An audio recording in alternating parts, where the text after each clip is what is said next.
Hati-hati dengan rindu. Assalamualaikum warahmatullahi wabarakatuh. Masih dalam buku Latasan karya Dr. Ait Al-Qarni, subjudul Hati-hati dengan rindu.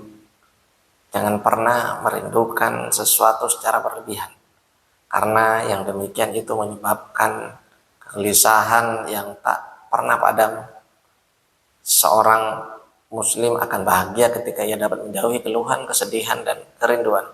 Demikian pula ketika ia dapat mengatasi keterasingan, keterputusan, dan keterpisahan yang dikeluhkan para penyair. Betapapun yang demikian itu adalah tanda kehampaan hati.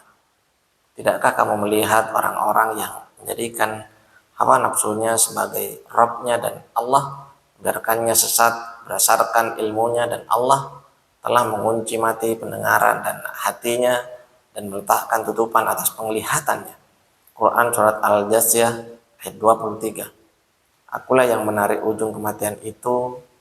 Siapakah yang akan dituntut ketika si korban sendiri yang terdakwa? Maksud bait syair itu adalah kita berhak merasakan sakit dan menderita, sebab kita adalah penyebab utama dari semua yang terjadi. Seorang yang berasal dari Andalusia menyombongkan dirinya karena bisa merasakan suka yang melebihi batas.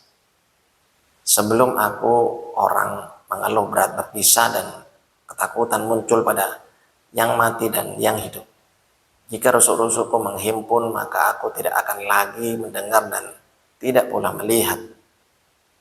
Bila saja di antara tulang-tulangnya berhimpun ketakwaan, zikir, kesadaran rohani dan ilahiyah, maka kebenaran akan bisa dicapai. Di samping itu bukti akan menjadi semakin jelas dan kebenaran akan terlihat. Dan jika kamu ditimpa suatu godaan setan, maka berlindunglah kepada Allah. Sesungguhnya Allah Maha mendengar lagi Maha mengetahui. Sungguhnya orang-orang yang bertakwa bila mereka ditimpa waswas dari setan, mereka ingat kepada Allah, maka ketika itu juga mereka melihat kesalahan-kesalahannya. Quran surat Al-A'raf ayat 200 hingga 201. Ibnul Qayyim telah memberikan terapi yang sangat manjur tentang masalah ini dalam bukunya Ad-Da' wa Dawa atau Al-Jawab As-Safi'an Man Sa'la Anid Dawa As-Safi.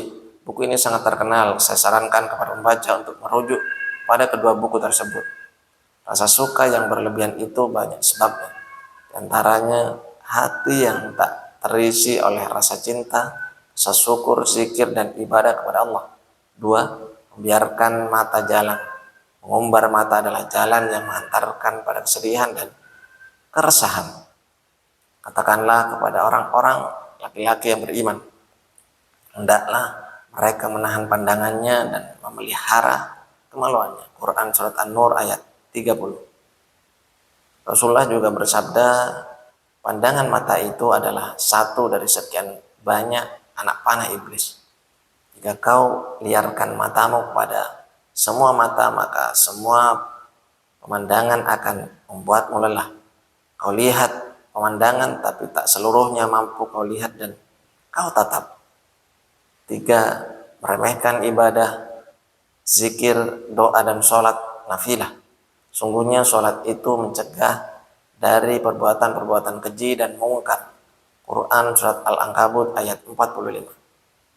Adapun obatnya, demikianlah agar kami memalingkan daripadanya kemungkaran dan kekejian.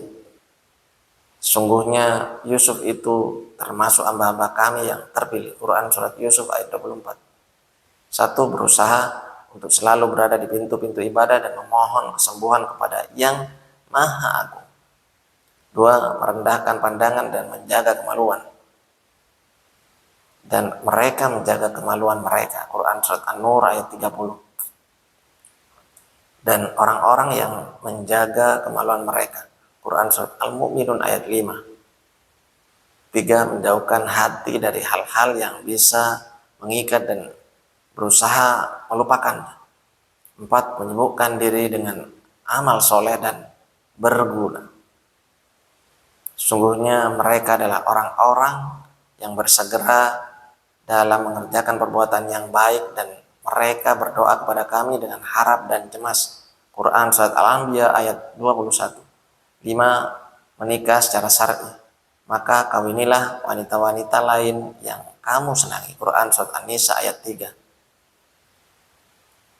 Dan diantara tanda-tanda kekuasaannya ialah dia menciptakan untukmu istri-istri dari jenismu sendiri supaya kamu cenderung dan merasa tentram kepadanya. Quran Surat Ar-Rum ayat 21. Rasulullah bersabda, wahai para pemuda, barang siapa di antara kalian yang sudah mampu untuk menikah, hendaklah menikah.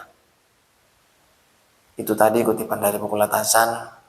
Semoga bermanfaat. Wassalamualaikum warahmatullahi wabarakatuh.